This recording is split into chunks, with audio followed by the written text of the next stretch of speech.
ఈ వీడియోలో the Exorcists Telugu డబ్బుడు మూవీ రివ్యూ అయితే తెలుసుకుందాం. ప్రెసెంట్ ఇది ఫ్రీ సైట్స్లో అవైలబుల్గా ఉంది. ఓటీటీ అయితే నాకు తెలియదు భయ్య, అన్ని దిక్కుల వెతికాను కానీ కనిపించలేదు. మూవీ డ్యూరేషన్ అయితే 1 hour 30 minutes అయితే ఉంటుంది. స్టోరీ ప్లాట్ వచ్చేసి ఏం లేదు, చాలా సింపుల్ స్టోరీ లైనే. ఎప్పటి నుంచో చూస్తున్నదే. భూత వైద్యులు అయితే ఉంటారు, వాళ్ళు దయ్యాన్ని వదిలించడానికి వస్తారు. దాని తర్వాత ఏం జరిగింది అన్నదే స్టోరీ. ఒకటే టైటిల్, ది ఎగ్జార్సిస్ట్. ఇదే టైటిల్ పెట్టుకుని చాలా సినిమాలు అయితే ఉన్నాయన్నమాట.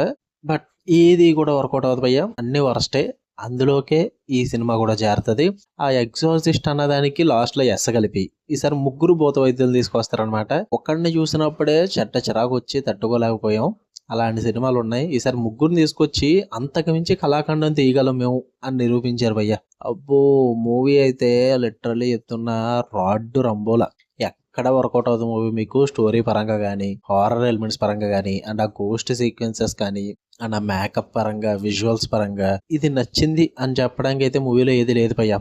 ఇది నచ్చలేదని చెప్పడానికి మాత్రం మూవీ మొత్తం ఉంది. అంతవరస్ట్గా తీసుకున్నారని చెప్తా నేను. ది ఎగ్జార్సిస్ట్ అని చెప్పి మంచి మంచి సినిమాలు ఒకప్పుడు ఉండేవి. దాని తర్వాత చాలా సినిమాలు తీసుకొచ్చారు కానీ ఏది కూడా అంతగా వర్కౌట్ అవ్వదు. ఎందుకంటే ఒకటే స్టోరీని పట్టుకుని వస్తారు. ఆ భూత వైద్యుడు దయ్యాన్ని వదిలించడం, మధ్యలో జరిగే హారర్ ఎలిమెంట్స్, ఇవన్నీ ఒకటే స్టోరీ, ఒకటే టెంప్లెట్, ఒకటే స్క్రీన్ ప్లే. ఇంకెన్ని ఎన్ని ఎన్ని ఎన్ని దారుణాలు సార్, ఎన్నని చూస్తాం చెప్పండి. మనం మాత్రం లాస్ట్ టైం కూడా మొన్న ది ఎగ్జార్సిస్ట్ బిలీవర్ అని చెప్పి వచ్చింది, అదైతే ఇంకా రాడ్డు. దానికి మించింది ఇంకొకటి ఇది ది ఎగ్జార్సిస్ట్స్. చిరాకు వచ్చింది నాకైతే మూవీ మొత్తం చూస్తున్నంత సేపు కూడా. ఆ దయ్యానికి ఆ ఎగ్జార్సిస్ట్స్ కి మధ్య జరిగే కన్వర్షన్స్ అయితే చాలా నవ్వుకున్నాను భయ్య. నేను కామెడీగా అనిపించింది. అసలు నేను ఏ మూవీ చూడడానికి వచ్చాను, అసలు వీళ్ళు ఏం చూపిస్తున్నారు నాకన్నా ఫీల్ అయితే వచ్చింది. హారర్ ఎలిమెంట్స్ పక్కన పెట్టేస్తే ఏది కూడా వర్కౌట్ అవ్వదు. అసలు హారర్ లేదనుకోండి, అది వేరే విషయం. వాళ్ళు పెట్టుకున్న హారర్ ఎలిమెంట్స్ ని చూసి మీకు నవ్వు వస్తుంది ఫుల్ గా. అది మాత్రం చెప్తా, మీరు నవ్వుకుందామంటే మూవీ చూడండి. అంత కామెడీగా, అంత కామెడీ పీసుల్లో చేస్తుంటారు. యాక్టింగ్ పరంగా, రైటింగ్స్ పరంగా అంతా కూడా. ఇంకా మేకప్ చేసిన ఆర్టిస్టులు అయితే అబ్బో, ఏదో సర్లే భయ్య, ఏదో హాలీవుడ్ పార్టీకి మేకప్ వేసుకెళ్ళినట్టు వచ్చేస్తారులేండి, అది వేరే విషయం.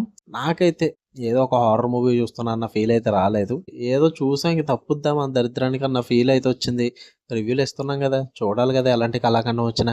చూశాను, నాకైతే నచ్చలేదు. ఎక్కడ వర్కౌట్ అవ్వలేదు. చెప్పాను కదా, ఇది నచ్చిందన్న ఒక పాయింట్ కూడా లేదు. అయినా సరే మీరు చూద్దాం అనుకుంటే మీ ఓపిక, మీ దరిద్రం, మీ ఇష్టం.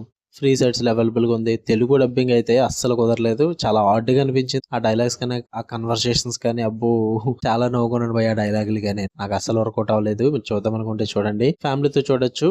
అడల్ట్ కంటెంట్ ఏం లేదులే. ఓకే, మీకు కనుక రివ్యూ ఇస్తే లైక్ చేయండి, ఛానల్ని ఖచ్చితంగా సబ్స్క్రైబ్ చేసుకోండి. ఇలాంటి మరిన్ని interesting movies and web series reviews కోసం బెల్ ఐకాన్ ఆన్లో పెట్టుకుని ఆల్ నోటిఫికేషన్స్ అన్న ఆప్షన్ క్లిక్ చేసి పెట్టుకోండి. అప్పుడే నేను పెట్టే డైలీ కంటెంట్ అయితే మీరు మిస్ అవ్వకుండా ఉంటారు.